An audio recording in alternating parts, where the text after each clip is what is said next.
Aora, a world where mortals live, die, and are reborn through the turning of the wheel. The cycle of reincarnation watched over by the gods, and made possible through pillars of a mystical substance known as Audra. 5 years ago, you traveled from your home to the Deerwood, a nation that had waged war against the incarnated god of light, ASUS, resulting in his destruction. The country suffered from a plague of hollowborn, infants born without souls, that many believed was punishment for killing a god. In an ancient, secluded ruin, you witnessed a secret ritual that inadvertently transformed you into a watcher. One who can see and speak with souls. The ritual also gave you horrible visions, waking nightmares of a past life that threatened your sanity. To put them to rest, you pursued the man who had led the ritual, a seemingly immortal agent of the gods, known as Theos Ix Arcanon. With divine assistance, you confronted and defeated Theos, ending your visions and resolving the Hollowborn crisis. In so doing, you also learned the great secret that Theos had protected. That the ancient empire of Anguith had transformed themselves into gods. Your visions finally put to rest, you retired to the castle of Cadnua, built atop a massive statue of pure Audra, where you ruled in relative peace and prosperity.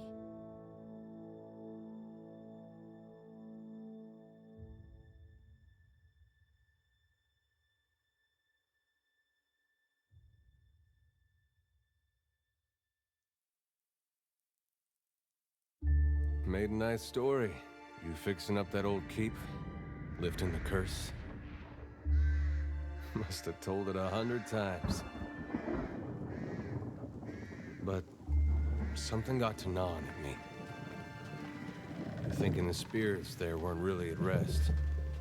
That maybe the gods weren't finished with us.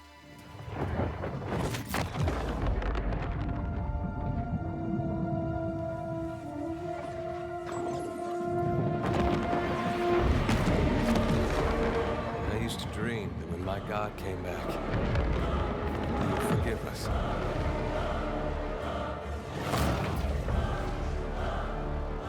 Last the trouble with dreams. Sooner or later, we all have to wake up.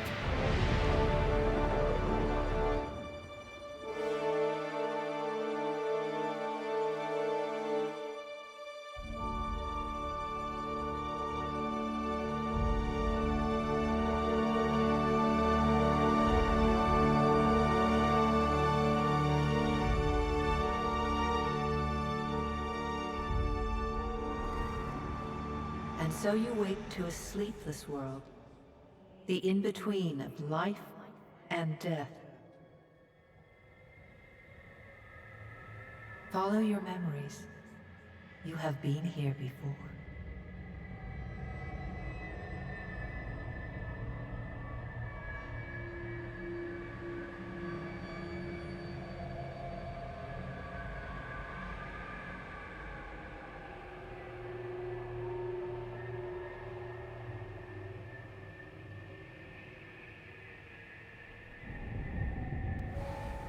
You have seen past the shroud. You are a watcher now, and a watcher you will stay.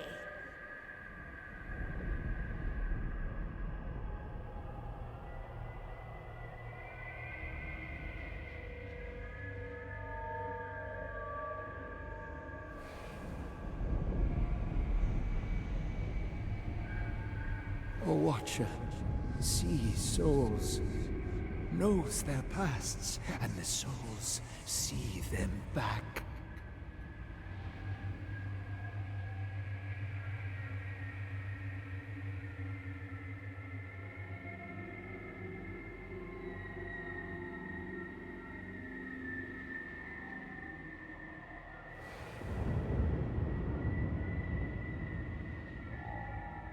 A dubious honor, inheriting a fortress both broken and cursed.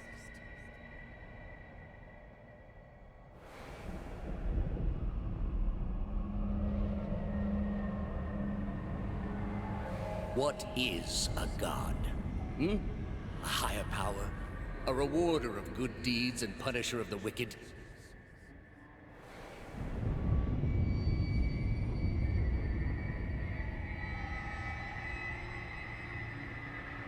The gods aren't real, but something else entirely.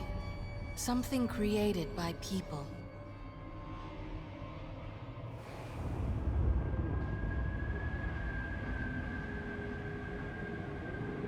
And did you ever consider that these were things you were never meant to understand?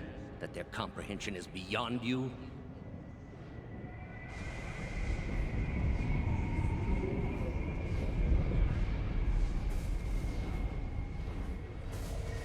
Let the world see.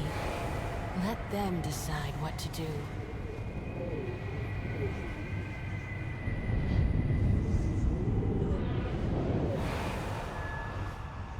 The wheel has turned again, Watcher. Come.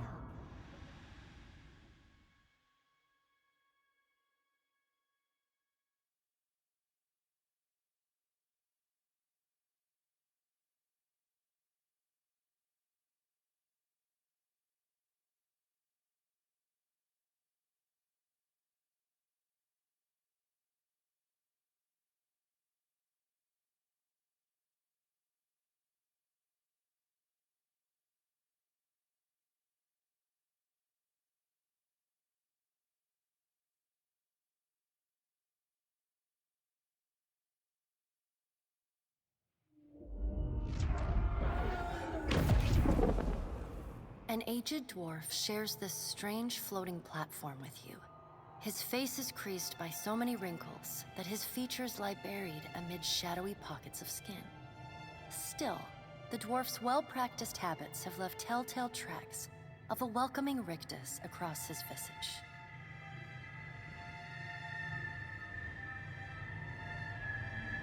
You can see his smile coming before it blooms, reshaping the dwarf's face from a hanging sack of flesh into something resembling an oddly carved, merry gourd, replete with unhealthy bumps and discolored splotches.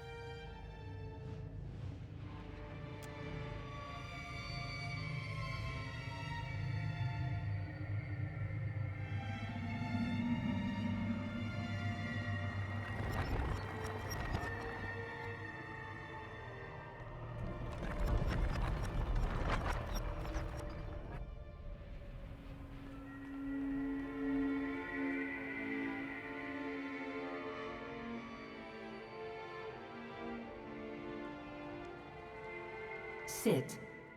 Please.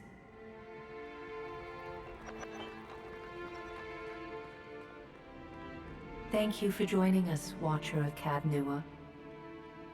The gaunt woman seated at the table is clad in time-worn black armor that seems too massive for her to move in. A pale, slender neck rises from the gorget, topped by a hollow face. The milky skin stretched across it is delicate and translucent, like parchment that has been scraped clean too many times. She is preoccupied with the arrangement of cards on the table between you. With each movement, her armor squeaks and groans as though bearing an incredible weight. She places a final card, gives a nod of satisfaction, and raises her eyes to meet yours. Your brush with the divine has drained you of your powers, fractured your memories. Look upon these cards. They represent the courses of your life. You alone know best how they flowed. Arrange them to fit what you remember.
Does everything appear to be in order?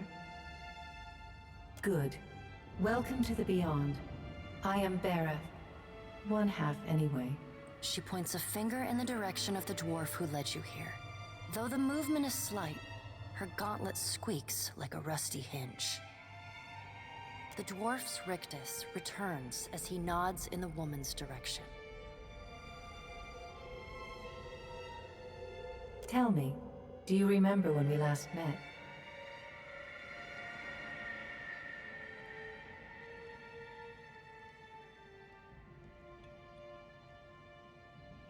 You prayed for my help in reaching Theos, beyond the Court of Penitence, and pledged yourself to me. You made similar vows to Rimmergond, Helia, and Galawain. The skin of her face pulls tight as the edges of her mouth curl into a macabre smile. The wheel turns for all mortals, Watcher. You had to know that sooner or later your turn would come. She slaps a card down, a broken bell in a tower. The crack of the card on the table ripples through your soul like a shockwave, leaving you momentarily disoriented. Her fingertips slowly drag away from the card, faintly creaking as they retreat across the table. There will be time to deal with that later. Her black eyes stare through you, unblinking, for a long, uncomfortable moment. You had need of the gods once before. Now it seems we have need of you. The being that occupied Odnua's statue beneath your castle was the dead god, ASUS. Of this we are certain. What we do not know is what his intentions are.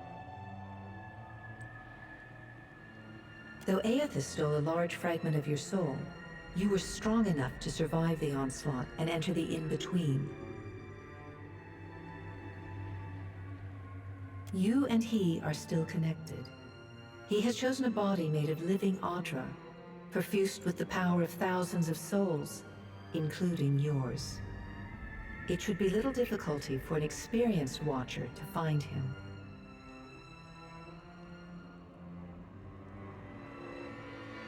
Taking a physical form in Aora is fraught with peril. Most mortal minds and bodies are incapable of containing divine power. It can lead to problems, as ASUS learned not long ago. Her armored hand gingerly places a card sideways on the table. It features a man with a burst of light instead of a head.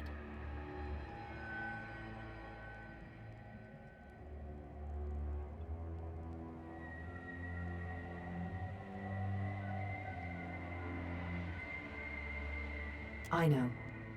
It is my business to know. 322 in Cadnua and your surrounding lands. Their souls remain in ASUS still. You have the power to save them. Serve me and I will return you to your body. Or don't, and return to the wheel. Unfortunate. This will prove much more difficult without someone of your unique talents and circumstances. She raises her gauntleted hand and gestures to the dwarf hovering at the periphery. The dwarf nods, the supernaturally wide smile returning to his face. He gestures for you to follow him.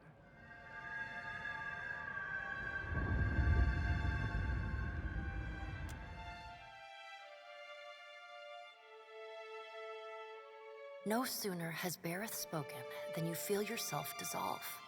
It is not an unpleasant sensation, something between falling asleep and drifting on a warm current. Your essence is pulled through the Audra, where it mingles with the stuff of thousands of other souls. Your thoughts, your memories, even your identity as the Watcher, fade like a dream. Eventually, your soul reforms and finds its way into a small, crawling thing of fur and claws. You know the world by sound and scent, as food and danger. The concerns of gods and nations are beyond you. It is a simple and satisfactory existence, though your mind can conceive of no other. Whether it is a long one will depend upon the Watcher Bareth chooses in your stead.